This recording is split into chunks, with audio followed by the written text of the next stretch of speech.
Happy Monday, my friends. I have a best bet in each of the NBA playoff games, and I'm also going to give you guys a quick little nerfy here on this Monday, May the 6th, 2024. Hopefully, you guys had a good Cinco de Mayo. This is the Free 3. What's up, guys? It's your boy Nova Living back with another DYF Bets video where I'm breaking down my favorite picks and plays of the day as we just try to get to the bag together and make some money. On Saturday, we had a 2-2 day on the channel. We cashed in on our baseball plays. We did lose on our NBA plays. That's kind of been the case right now, but it's okay because we still had another winning day here on the channel. The month of May still off to a very hot start. Cashed on the Mariners first 5 run line, cashed on the Phillies and Dodgers first 5 money line parlay, so we got that done. We did lose on Karl Anthony Towns points and rebounds. That was such a bad hurt. Literally got at 25.5. Dude only had 4 rebounds, had 20 points, 4 rebounds, so he just went under there. And then Jamal Murray doesn't come through on our assists. So 2-2 on the day on Saturday. You can see our year-to-date record right here. Not too bad. 11-4 start to the month of May. Hopefully we can keep that momentum going today as we got 3 more best bets on the card. If you can, smash that like button and subscribe to the channel. I appreciate all the love and support that you guys are always showing. And shout out to the New York Knicks who are going to get this series started today, baby. Let's go. Let's carry it home against the Pacers. And let's dive into these best bets today. For my first best bet of the day, speaking about the Knicks, speaking of the Pacers, that's what we're going to go to for the first game. And we're going to go with a little different angle than probably what you might think I'm going to go with. Yes, I do think the Knicks are going to win. Yes, I think you can lay the 5.5, 6 points that the spread has it right now, but I'm not going to do that. Instead, I'm going to take a different angle. I'm going to actually look at the Pacers here, and I'm going to go with their first half team total over 51.5, minus 120 odds. Now, this is a matchup to me where I believe that the Pacers are really going to have to dictate their pace of play in this series. One, considering how much depth that the Pacers have in comparison to what the Knicks have. Knicks are obviously super banged up with injuries. We saw Bogdanovich go down with a leg injury in the last series against the Sixers. Mitchell Robinson still hobbled. Tom Thibodeau runs his players 40-plus minutes. So right now, the Knicks are literally running a 7-man rotation, and you know the Pacers like to get out and run the ball. They had a lot of success against the Bucks kind of doing that because of the injuries that the Bucks had, and they understood if they scored a lot of points, the Bucks were going to have a hard time keeping up. I think that same strategy applies here. If the Knicks can slow down this game, keep it muddy,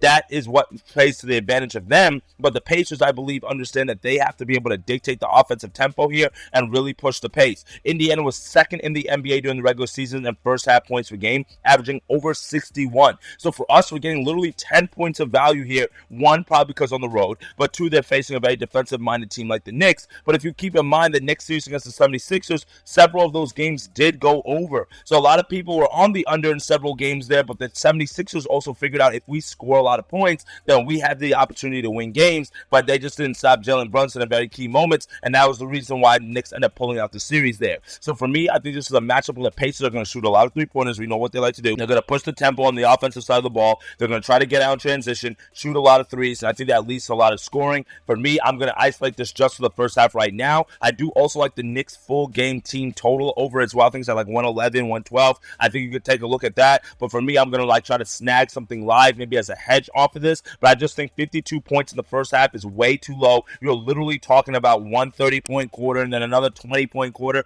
That's very easy to do, especially when you have a team like the Pacers and they're playing at a place like the Garden, which you know everybody gets amped up. Everybody loves playing at the Garden. And in their last series against the Bucks, the Pacers went over this total in literally 4 of the 6 games. So they're used to scoring a lot of points in the first half. I think they can do it again today. No need to second guess it. 51.5 points, way too low. Give me the over here as our first best bet of the day. Now for my second best bet of the day, we're going to head over to that Nuggets and Wolves matchup, and I'm going to go with the player prop here. This one guy that I'm going to actually look to fade this series in a few different ways, and that is Aaron Gordon. I'm going to take his under 6.5 rebounds, minus 130 odds on BetMGM. Now the reason why I really like this is because if you watch the show on Saturday, I mentioned what the Wolves are trying to do on Aaron Gordon. Basically, they're putting Karl Anthony Towns on Jokic. They're putting Gobert on Gordon, which now allows Gobert to kind of hover around the paint, kind of play off of him a little bit, forcing Gordon to shoot a lot of longer shots, and that's just not what really Gordon wants to do. We saw in game 1, he only went 4-6 on the field, 0-1 from the three-point line. He didn't really get to the free throw line many, only 9 points to go with 3 rebounds. So we know how big of a rebounding force Rudy Gobert is, and I think that is the difference here in this matchup. I just don't think Gordon is going to be able to get a lot of touches. I don't think he's going to be a big factor inside this series, and during the regular season in 5 games against the Wolves, he only averaged 5.5 rebounds. So right underneath this total, 7 rebounds to me is just a little bit way too high. And I think that the Wolves are going to be able to isolate Gordon here, really make him a non-factor in this series. He does need to step up if the Nuggets want to win. Obviously, if Anthony Edwards is dropping 40-plus points,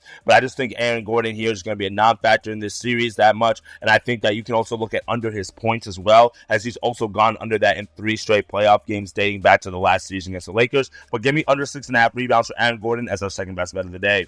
My third and final best bet of the day, I'm going to keep it real smooth. I'm going to go with the Nerfy here. And you guys know I love my Nerfies. Only need 6 outs, and let's sweat it. And that's what we're going to do in the Cubs and Padres matchup. And on the mound, we've got Yu Darvish, we've got Justin Steele. That Nerfies at minus 135 odds. Make sure you guys shop around there. You guys know I love the Nerfies. And Yu Darvish has been a Nerfy catching machine all year. In his last start against the Reds, we actually took the Nerfy in that game. And guess what? No sweat bet there. We got it done. Actually, it was a little bit, so I'm not going to lie. But we still got the Nerfy done. 6-0 on the year for Nerfies for Yu Darvish. That's exactly what I want to see. Now, the Padres offense is a little bit strong in the first half, or in the first inning, I should say, averaging about 65% Nerfy hit rate. So not too bad, but typically I'm looking at about 70-80% of the teams I want to go with. But I think that with Justin Steele on the mound, the ace for this Cubs rotation, they should be able to get it done. He should be able to keep the Padres offense at bay. Justin Steele hasn't had many performances since he's come back from injury, just only one start against the Texas Rangers, but guess what? He was able to pitch a Nerfy in that game. So we're going to hope he can do it again today for us. So just 6 outs, just sweat it. No need to overthink it. Yu Darvish, Justin Steele going at it in this Cubs-Padres matchup. We got a low total at 7. You guys know I also like that for the Nerfy. So let's go with those as our third and final best bet of the day.